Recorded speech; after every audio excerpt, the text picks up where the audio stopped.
Hi guys, Andy here of Kent Survival. We're back at the tabletop today to look at some knives. I'm not going to get political here with everything that's happening in the UK currently. Instead, I'm just going to show you some legal everyday carry knives. What does legal mean? Well, here at least it means non-locking blade that is under 3 inches in length. The law is discretionary and advises that you do not take a blade into bars, large sporting and music events. Okay, with that out of the way, most of the knives we'll be looking at today are £30 or under and are slip joint stainless steel blades. To start us off, I have here the Lansky World Legal, a very popular knife with EDC enthusiasts, and it's not hard to see why. The knife is still within the legal length, but still manages to look impressive with its wide aggressive blade and 3mm thickness and steel pummel. As with most of what we're looking at today, it has a hollow grind, however the profile shape doesn't make it the easiest blade to sharpen. The belt clip has tip down and up configurations on both sides, so it's quite customizable. When opening and closing, you have a 90-degree stop to help stray fingers from getting caught. And it is a very firm opening and closing, so won't be accidentally opening anytime soon. The Lansky is a very nice knife for £20 and you get a lot of blade for your money. However, its aggressive looks can put people off and make people hesitant to use it in public. Boker to the rescue. This is the Boker Plus Worldwide, a very similar name for a very similar knife. Like the Lansky, the Boker has a thick 3mm thick blade, but with a much less aggressive looking profile that is easier to sharpen due to its more typical shape. Other than the omission of the pommel and addition of jimping on the blade top, the Worldwide, although slightly shorter in length and width, is almost identical to the Lansky, down to the 4-position pocket clip and 90-degree stop stiff blade opening and closing. The Boker is £10 more than the Lansky at £30. With the big boys out of the way, let's look at some lighter examples. First up, we have another popular EDC knife due to its world legal status, the CRKT Journeyer. At 2.7mm thick and 6.8cm in length, the blade of the Journeyer is slightly smaller than our first two knives, however its width is a little more in keeping with people's idea of a pocket knife. As you can see here, mine has a part serrated blade, though a non-serrated version exists too. Again we have the hollow grind and top jimping, but this time a coated blade. The most interesting thing about the Journeyer is its virtual pin lock. Hidden away inside the handle there's a small tool for knife maintenance. This handy little tool can be also used as a locking pin to convert this legal knife into a not so legal knife. This is of course up to you to use at your discretion, but be aware that it probably classified as a locking blade with this in place, or perhaps even on your person. The large fingerture allows you to get right up on the blade for more detailed tasks, and as you can see the pocket clip can go on both sides, though you're always stuck with the blade up position. Although the Journeyer can still be found on some online stores at around £30, it has now been discontinued, but I still wanted to include it here due to its popularity.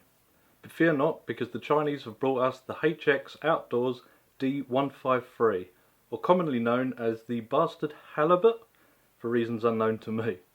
If I compare the two knives here, you can see how influenced the HK Outdoors is to the CRKT.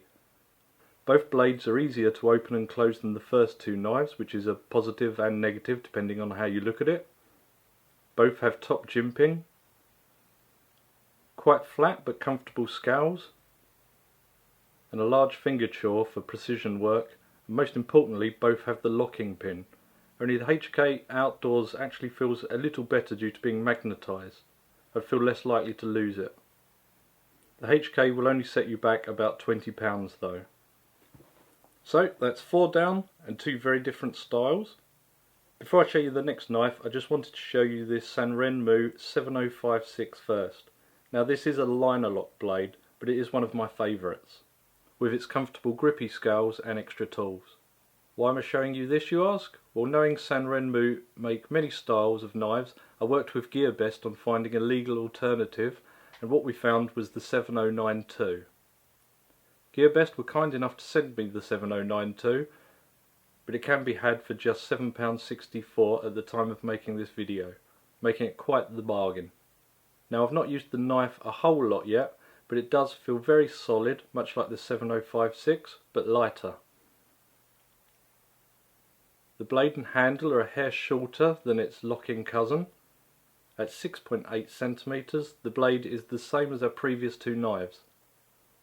Unfortunately, it does not have the flipper, but just the thumb stud, which makes single hand operating fairly easy, and it opens with a very nice snap. Most importantly for this knife is the inclusion of the extra tools. We have the belt and cord cutter with two-dimensional Phillips driver, and the bottle opener with flathead screwdriver, plus a glass breaker / self-defense tool on the butt of the knife. The only real drawback with this one, I guess, is the pocket clip, which is fixed in one tip down position, but I personally usually remove the pocket clips anyway. There was a very similar model, the 7098, which has a slightly different profile and included the flipper too. However, since receiving it, it appears to have been, unfortunately, discontinued.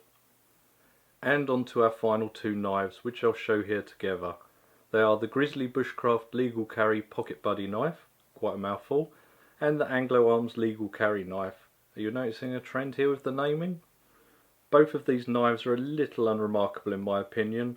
The Grizzly does have a nice thick blade with a nail nick for opening, but single-handed opening is impossible, and the handle is rather bizarre shape that I find quite unergonomic and only allows for the one tip-down pocket clip position. There's nothing wrong with this knife, and the price point is just under £15, which makes it quite affordable, but there are just better knives available in my opinion. Lastly, the Anglo Arms here is our cheapest knife today at £5. It has the smallest blade at just 6 centimeters in length. However, I wanted to include this due to it being the most classical pocket knife style that I own. Although the handle only fits 3 fingers, it is still comfortable to use and shouldn't alarm nearby people any more than a Swiss Army knife would. These are often available on fishing and outdoor shop counters due to their spontaneous purchase price point, and I'm sure they'll do most tasks that you throw at them that you'd want for an EDC blade. Plus, it's available in a variety of colours. So that's all the legal EDC folding knives that I own, which fall nicely into 4 categories. And yes, I realise I don't need them all, but my excuse is having a YouTube channel. As long as you don't abuse a folding knife, most of them will serve you well, and I've not had any real problems with any of the knives covered here today. Your choice is probably governed more on style, size and weight and price point, but given that all of these are under £30, there should be something here for everyone.